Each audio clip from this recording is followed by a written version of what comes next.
Welcome back to Football Frenzy Live, sponsored by Wilson Bank and Trust. Let's go ahead and check in on our Friday night rivals game of the week. There were some delays, but it started on time. I'm talking about the Clarksville Wildcats taking on the Rossview Hawks for a Region 5 6A showdown. Wildcats draw first blood in this game. Quarterback Caden Pledger, with some time, looks downfield and lets it fly. Receiver Kaden Orton all alone for the touchdown, just his second catch of the season, and he makes it count. Wildcats will get the 2-point conversion and take an 8-0 lead, but the Hawks have an answer. Quarterback Dawson Deere fakes one way and then throws it middle of the field. Beckett Hasselhunna, the junior receiver, catches it and all alone runs it in for the Rossview touchdown.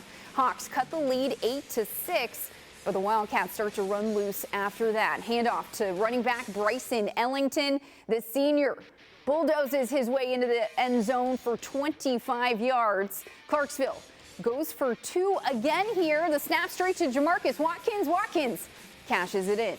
Wildcats go up 16-6. It was right after this that the game would go into a weather delay at the start of the second quarter. And I'm told they are, not only was it a longer weather delay, but the game is being suspended. So hopefully I'll have more by the end of this show. Now, while some schools able to get their games in tonight, a handful of games were postponed to tomorrow. So let's catch you up in case you missed it on who's playing tomorrow. Summit at Brentwood tomorrow. I'm told 2:30 kickoff at Brentwood High School. Greenhill at Ravenwood. That game will resume 7 p.m. tomorrow night at the Raptors house. Pearl-Cohn and BGA. This is an important one. That one will be postponed to tomorrow as well. It will not be at BGA. It will be at Pearl-Cohn instead. Kickoff at 5 o'clock. Baylor Brentwood Academy. That's a very important game, and I'm told that it will be ruled a no contest and will not be made up. Also, Nashville Christian and DCA. That was a huge Division II game. That's postponed to tomorrow, 6 p.m. kickoff at DCA. All right, still have plenty more action to get to, so don't go anywhere. The Frenzy is back after this.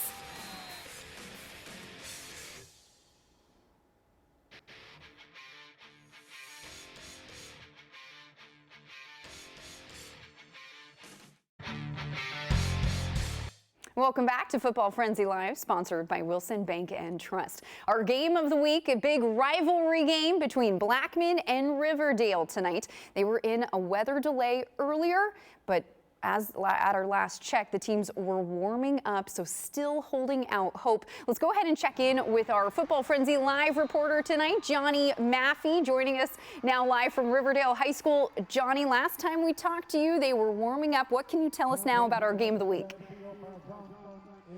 Hey, Jill. Well, the second half finally underway here. First half wrapped up right at 7:05-ish, so 2.5-hour halftime, and it seems like Riverdale is going 3 and out here. They are about to punt. Now, I did catch up with both of the coaches before the game to get some keys. Here's sort of a halftime update on what we learned. Well, Riverdale's coach told me they wanted to eliminate turnovers. There was a first half interception on the other side of the field.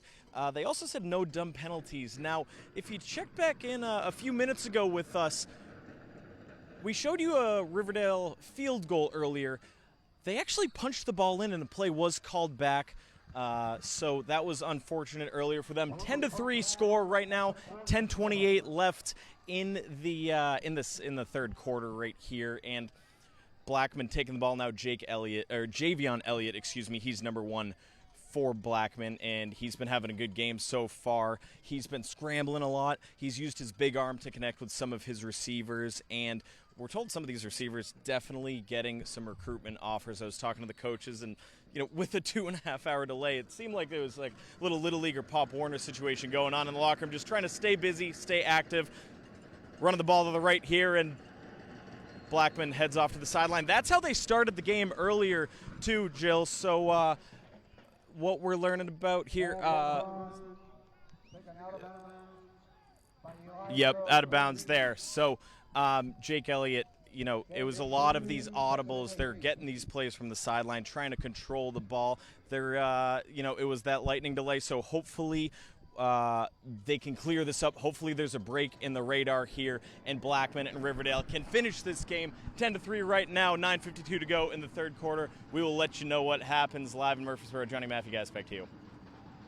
Johnny, thank you so much. So happy that at least our game of the week is off and running, even though it is pretty late for Friday night. Now, there were some schools that did not get any action in, and their games were postponed to tomorrow. So in case you missed it, let's go ahead and catch you up. 5 games we know for sure are being played tomorrow. Summit at Brentwood, 2:30 kickoff at Brentwood, and then Ravenwood and Green Hill. That game will be resumed tomorrow, 7 p.m. at Ravenwood. Also, Pearl Cone and BGA. Very important to note, it's no longer at BGA.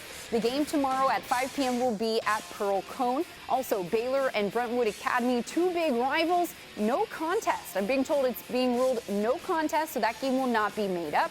And then just in Nashville, Christian and DCA decided to postpone their game to tomorrow as well, 6 p.m. kickoff at DCA. All right, we're not done yet. Still a few more games to get to, plus our play of the week and much, much more. Stay with us. The Frenzy is back after this. You're watching Football Frenzy Live!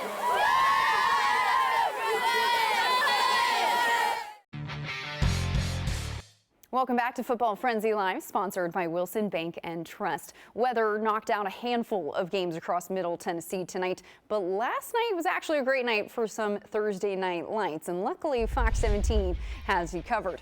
Some Thursday night lights over at Mount Juliet Christian School. The Saints hosting the Whites Creek Cobras for a public versus private school matchup. Saints looking for their first win of the season, but Cobras coming out with a nasty bite. Whites Creek quarterback Dion Barnes with a short pass to Jaquez Covington, and Covington makes it count. Finds some room to run, takes it all the way inside the 5.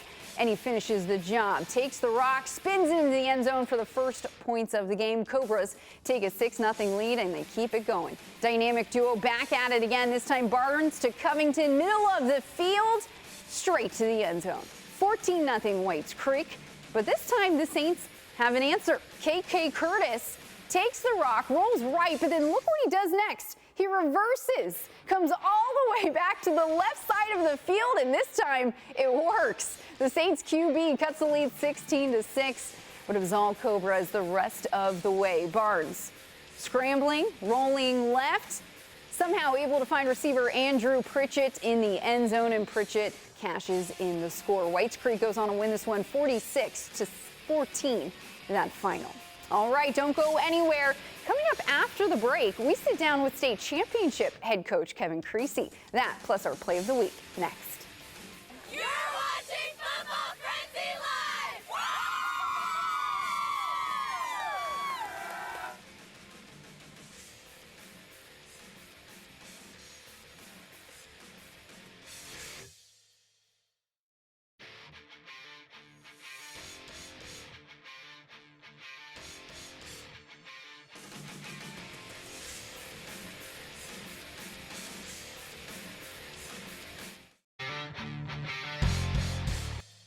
Welcome back to Football Frenzy Live, sponsored by Wilson Bank and Trust. Weather has been the story for week 3 of the high school football season, and while some of the schools were able to get their games in tonight, others not so lucky, and then others also postponed theirs to tomorrow. Let's go ahead and bring in our chief meteorologist, Katie Morgan, to help us update on the Friday night weather. And Katie, it's usually a frenzy in the field, but the weather has been a frenzy across Middle Tennessee. What's the latest from your end? Yeah, you know, sometimes weather just likes to play a role, doesn't it? And tonight, it really has been something that we've had to deal quite a lot with here. You can see this is a loop over the past 3 hours. The storms have been scattered, so as Jill mentioned, some of the games were able to get in, while a lot of others are going to have to make up those games for tomorrow. This again showing a lot of lightning and heavy rain, but we noticed that the cold front will continue to move through tonight, and we'll see some showers and thunderstorms for tomorrow morning. But as we get into the afternoon and into the evening for tomorrow, when these makeup games will get underway, the good news is the weather should cooperate. I see improving conditions as we head through the next couple of days. We take take a look at this graph, though, real fast, this again is a reason why a lot of these games were delayed or just postponed. Lightning is not something you want to mess with. Lightning tends to strike the tallest object out in any space, and of course anywhere outdoors you are never safe. So when you hear thunder, it is time to head indoors. You want to make sure you're away from those open fields like a football field in this matter. And this is the reason again why a lot of these games were delayed for tonight. Jill.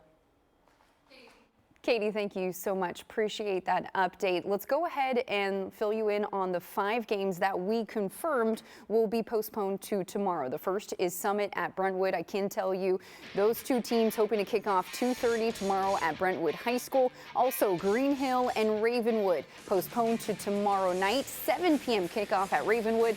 Pearl Cone and BGA also postponed. And here's the important thing to note. It will not be at BGA. It will be at Pearl Cone instead tomorrow night, 5 p.m. kickoff. Baylor at Brentwood Academy. I'm told it will be a no contest. That is ruled no contest. It will not be made up. And then lastly, Nashville Christian and DCA postponed to tomorrow. I'm told it's a 6 p.m. kickoff at DCA.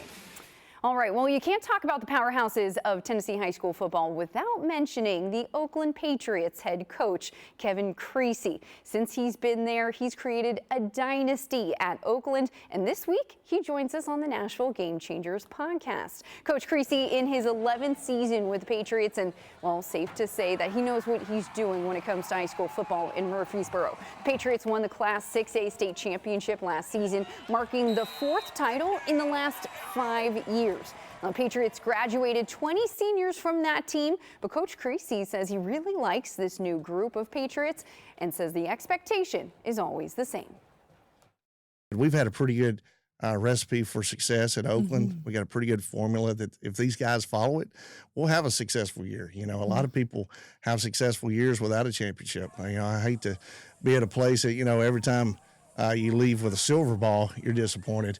But that's kind of the monster that we've created. But, it's always good to have high expectations.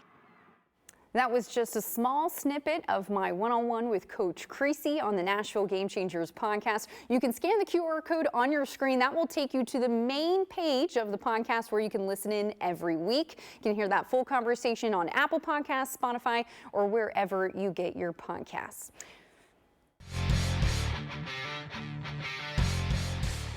All right, before we go, we have to finish with our play of the week. And this week, it comes from the Waits Creek Cobras. Cobras hosting Mount Juliet Christian Academy. Quarterback Dion Barnes to receiver Jaquez Covington. And Covington to the house. Make that 14-0 Waits Creek. The dynamic duo would connect on several big plays, but that one was our play of the week. Waits Creek, by the way, would go on to win that game. Well, thank you so much for sticking with us on this wet and rainy first Friday of September. We will be here every Friday night for the frenzy throughout the high school football season, so be sure to join us then. I'm Jill Jelnick. Have a wonderful and safe rest of your Friday night.